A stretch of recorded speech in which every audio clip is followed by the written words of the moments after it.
The Imperials versus the Stormcloaks. For the past 13 years, ever since Skyrim came out back in 2011 on November 11th, there's been an entire conflict whether or not people should be joining the Stormcloaks, should be joining the Imperial Legion, or should just say neither because it doesn't matter either way because there's literally a million different things to do in this godforsaken game. If you include mods, DLC, and literally everything else in between, and if you talk to literally everybody else in the entirety of the game. So basically, I don't want to join either one of them. But with the 13th anniversary of Skyrim just around the corner, I thought I'd give my 2 cents and my opinions before Todd Howard decided to add this game for the PlayStation 6 and the Xbox Series Supreme X Deluxe. Starting off with the Stormcloaks, they're basically a rebellion who want to worship Talos. Who is Talos? He is a dude who was literally born in Skyrim, learned how to shout like dragons, was an artist of war, conquered his way throughout the entirety of Tamriel, and founded the Cyrodiilic Empire, and it was basically the reason why Cyrodiil exists today and why the Imperial Legion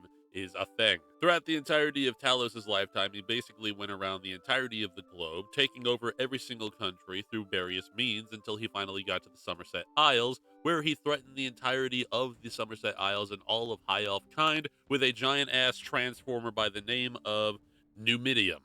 Basically, after everything he had ever done throughout the entirety of this world, he was ascended to godhood, and the High Elves didn't like that because the High Elves didn't like that one time where he pulled a transformer out of a mountain and he decided to threaten all the Somerset Isles with, "Come on, bitch, show me what you got." Basically, after everything that he ever did, Talos then becomes a god, ascends to godhood, becomes the ninth divine, and the elves, some hundreds upon hundreds of years later in the Fourth Era, decide to go to war with the Empire, and they have to issue a peace treaty called the White Gold Concordiant because they basically ended up in a tie. With the Empire basically having little to no resources, and with the Aldmeri Dominion not having their main weapon to use against the Empire, they basically say, okay, we'll give up the war if you let us knock off Talos off the Nine Divine Charter. The Empire reluctantly agrees, and a lot of people are very mad at this because a lot of Nords really put their time and effort into fighting against the Aldmeri Dominion because, again,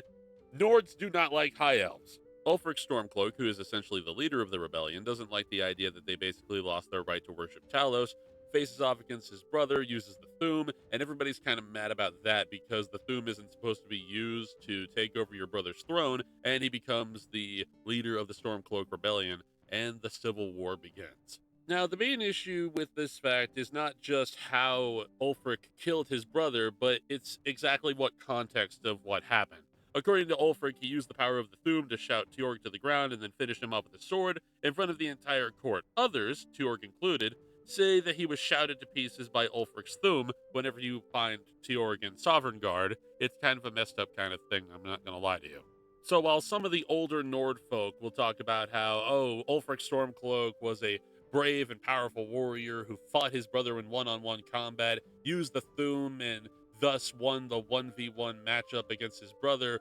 Rightfully, he should be king. Other people say, yeah, he used the power of the Thu'um to knock his brother down and basically stabbed him without putting up a fair fight. That is basically murder in the eyes of all of us. So, as you can tell, there's a lot of contention on whether or not Ulfric is the rightful king because he abused the power of the Thu'um, he knocked his brother down, he fought dirty, and a lot of other people think that he was noble for doing that because the power of the Thu'um is only one who has studied the ways of the dragon, and only a true Nord can actually have access to. Meanwhile, on the opposite side, we have the Imperial Legion. Basically, they are created from the Cyrodiilic Empire that Talos created, and the Imperial Legion basically just wants to keep the peace between everybody so they can fight the Aldmeri Dominion and the Thalmor later on down the line if they have to, and having a separated Skyrim is not going to help anybody. Yeah, and I know that's a pretty simplistic explanation, but that's as simplistic as you can get. We have one side who's fighting for peace throughout the entirety of Skyrim so everybody can just get along and fight the Thalmor later,